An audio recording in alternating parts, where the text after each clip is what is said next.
வணக்கம்.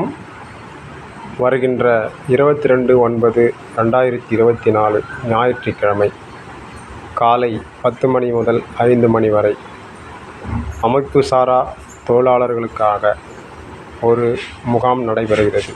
ஆவடியில் தமிழ்நாடு அரசின் நலவாரியத்தில் அமைப்புசாரா தொழிலாளர்களுக்கு உள்ள நலத்திட்டங்களை பெற்றுத்தரும் நோக்கில் அவர்களை அதில் உறுப்பினராக ஆக்குவதற்கான முகாம் அது. அந்த முகாமில் வந்து தங்களை உறுப்பினர் ஆக்கிக் கொள்பவர்கள் தமிழ்நாடு அரசின் பல்வேறு நலத்திட்டங்களை பெற்று பயனடையலாம். ஆவடியில் செக்போஸ்ட் அருகில் காந்தி நகர் மேற்கு நம்பர் 4 கம்பர் தெருவில் இந்த முகாம் நடைபெறுகிறது. மேற்கொண்டு விவரம் தேவைப்படுபவர்கள் 8189851457 என்ற மொபைல் எண்ணுக்கு தொடர்பு கொள்ளலாம். நன்றி.